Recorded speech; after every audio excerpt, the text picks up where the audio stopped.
I give the floor to Pakistan. Thank you, thank you, Mr. Chair.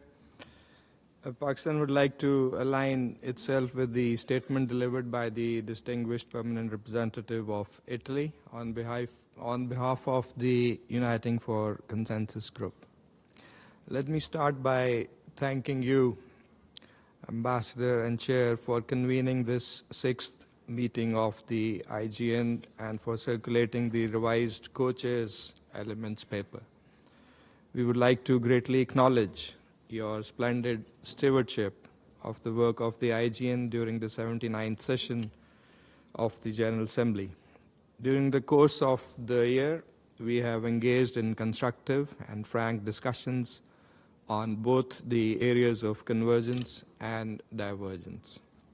I would like to underscore that the elements paper reflects the Chair's understanding of the convergences and divergences among member states on the issue of Security Council reform and may serve as a working reference to identify further convergences and common ground while maintaining the official positions of various groups and states.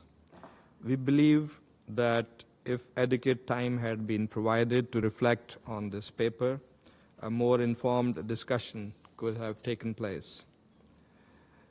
I would like to make the following observations in my national capacity. 1. On the introductory part of the elements paper, which refers to the Pact for the Future, we are of the view that a correct interpretation of the Pact should have been reflected. The suggested tone from the referred document should not be interpreted or converted to some language or a proposed line of action as some definitive course of future approach that does not correspond to the Pact for the Future. And this brings me to the next point. We strongly feel that the formulation related to the consolidated model in the introductory part has not been reflected in the true spirit of the Pact for the Future. The language that consolidated model is now a clear objective for the IGN is somewhat prescriptive, which is contrary to the spirit of the Pact. Clearly, the Pact clearly states that a consolidated model must be developed based on convergences among the 5 clusters and models presented by the member states. Let me recall that IGN is the only platform for discussions and negotiations on Security Council reform. The mandate for the IGN has been given by the General Assembly itself. And in this regard, 2 documents form the bedrock of our process. That is, Resolution 5330 and Decision 62/557. Our process should be tightly anchored on these documents. We therefore propose that necessary changes be made in the paper. Thirdly, we believe that paragraph 7 of the elements paper on the review clause needs rewording to reflect a balanced manifestation of the discussions. In its current shape, it incorrectly states that the member states support the inclusion of a review clause in the reform of the Security Council.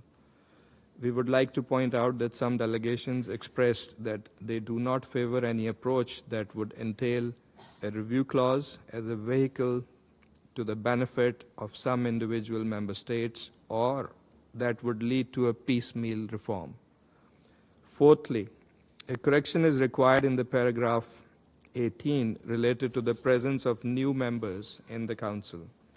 It is important to recall that the criteria provided for in Article 23.1 of the United Nations Charter refer only to non-permanent members.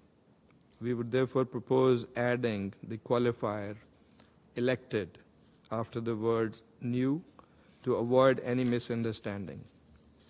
Fifth, under the divergences in section 1 of the paper, we would like to highlight that besides the UfC, the African and the Arab groups, which you have mentioned in your paper, there are several other individual member states, including some permanent members, who have advocated that a prior agreement should be reached on the principles of the reform before proceeding to text-based negotiations. Any precipitate move to the so-called text-based negotiations will be detrimental to the progress we have made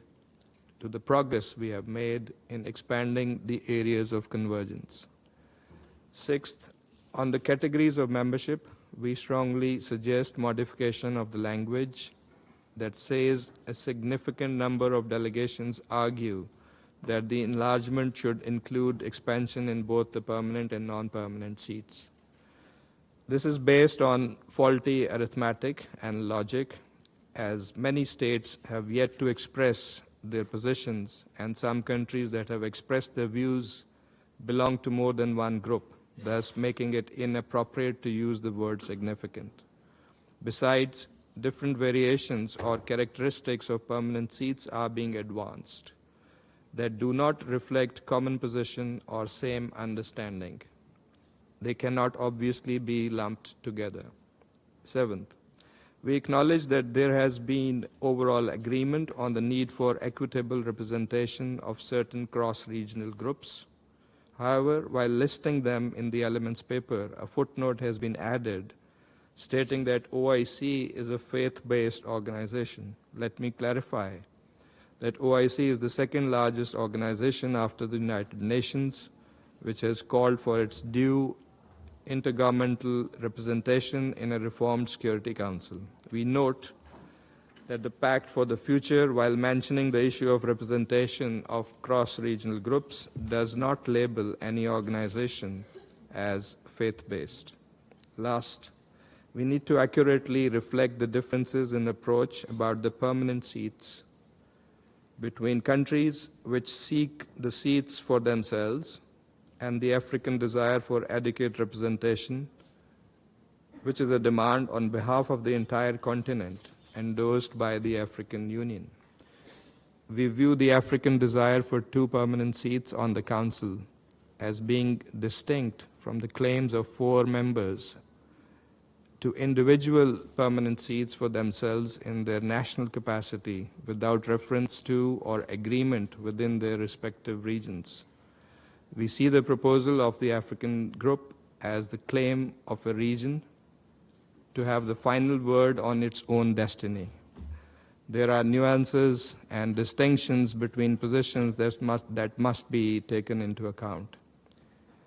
Mr. Chair, whereas for decades the vast majority of UN member states have held the considered view that the paralysis and inaction in the Council and the issues surrounding transparency and democratic decision-making in the Council are due to the permanent members who, being unaccountable to the general membership, always keep their individual interests in the forefront. Now that we can address these problems by adding more such individual permanent members defies logic. No doubt, such demand has proved to be the major stumbling block for an early reform of the Security Council.